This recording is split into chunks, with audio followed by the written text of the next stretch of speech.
A few years ago, when we were getting up a new group of developers and graphic editors with the New York Times up to speed of building our system for election results, Matt Erickson started a Google Doc titled "Everything That We Should Remember About Elections But We Sometimes Forget." And he collected all the odd bits of election knowledge we had accumulated over a few years, and now I'm going to share it with you. I have 2,000 words, 5 minutes to go, let's do it. First, you want people to call your own races rather than following the lead of the Associated Press. The list of races you want to call are going to change on election night after the polls close, so you're going to be able to need to change that list of races. Second, percent recording is not equal to precincts reporting divided by total precincts. It's actually more complicated than that, as Matt Erickson showed you in really old code. There are sometimes going to be a different number of total precincts and precincts reporting for every race. The Democratic primary is going to have a different number than the Republican primary, for example. You're going to need to display your own candidate names according to style rather than just the ones that are in the AP's database, just like Donald J. Trump and the things that we missed occasionally. There are going to be two types of winners, those who win outright and those who advance to a runoff. Not all the runoff rules are the same. In some states, the threshold is 50%. In other states, it's less. North Carolina has a 40% threshold in some races, which is bizarre because it's 50% in others. A race can have multiple winners. In some cases, the two winners may advance to a runoff. In other cases, like New Jersey, the top two vote getters for a state are both elected. The top list of races that are being displayed on the homepage should be configurable on the fly. We didn't do this for a little while, and it took us 15 minutes to fix it. All races should indicate the poll closing time before the polls close. Remember, not all polls close on the hour, some close on the half hour. Also, sometimes you need to have two fields for each state. A daytime field with the time that says when the polls close, plus a string that says in English something more complicated, like Florida, where most of the polls close at 7 p.m., but the other ones close at 8. Always check any logic involving poll closing times so that they don't reset at midnight, because Hawaii closes after midnight Eastern Standard Time. The last updated time should display the last time that you fetched data, not the last time that you got a result. A candidate can actually run in two different elections as two different parties. It's uncommon, but it's happened before. A candidate can also be in two different races as two different parties at the same time. For example, Charlie Crist, the Republican governor of Florida, ran as an independent for the Senate at the same time he was the governor. The time it should take you to fetch new pages from the AP should be less than a minute. Given the high traffic on election night, bake out your pages. When the AP is supposed to move data for uncontested races, they don't always do it. That's a time when you should call your AP representative and tell them to send it to you. Candidates might get added or deleted from the ballot at the last minute, so don't hard code that in your data because otherwise you'll have to redeploy your app. Candidates, well, also for the general election, not all the House races are necessarily up for election on general election day, like Louisiana that has a jungle primary, they actually hold their real election in December. The calling interface needs to be accessible via web form because it's not fair to make editors write SQL. Some states like Washington and California have primaries where the Republicans and the Democrats run the primary together, and the top two vote getters, even if they're from the same party, get to go to the general election. That means you might have races where the only two candidates are both from the same party.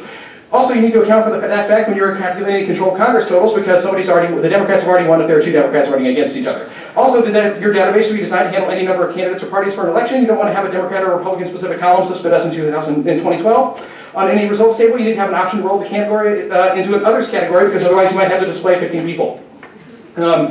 Additionally, you need to decide on a scheme for referring to joint House districts because all the states use different ones for referring to their own. And besides the major national and statewide races, there are going to be other races that you want for election results for, like ballot initiatives, propositions, local officers for mayors, because like in things like in 2014, the New York Times needed to display the results for the Texas Land Commissioner race because George P. Bush, the nephew of former President George W. Bush, and the grandson of former President George H. W. Bush was running for an office.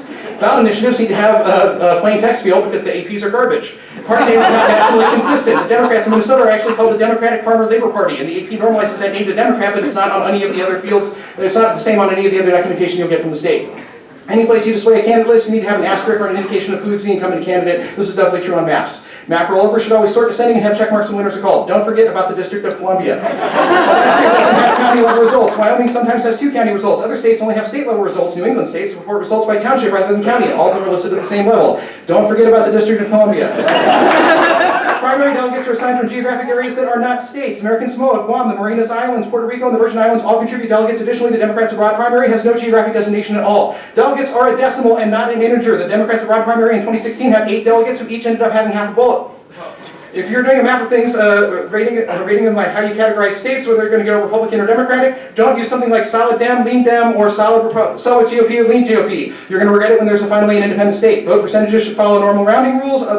Here's what the Times uses for our update logic. It's really boring. It says 12 a.m. and updated January 11th. Your database needs to be able to handle structured data to head to multiple elections at the exact same seat. A single House seat can actually have 4 party primaries or caucuses, 2 party runoffs, a general election race, and a general election runoff. States hold their primaries on different dates for different races, which can get annoying. Some states will hold their multiple primary and caucus events for a single presidential seat, like Washington State did in 2016. You're going to want to be able to call races with 0 precincts reporting, and this makes our news editors really angry. You're also going to want to have votes counted even when 0 precincts are reporting. For some primaries, like Iowa and Nevada, the AP reports the county or state convention delegates instead of votes, so make sure you know where your votes are. The number of counties in the United States can change, like the addition of Lakota Oglala County in Colorado and the destruction of Shannon County.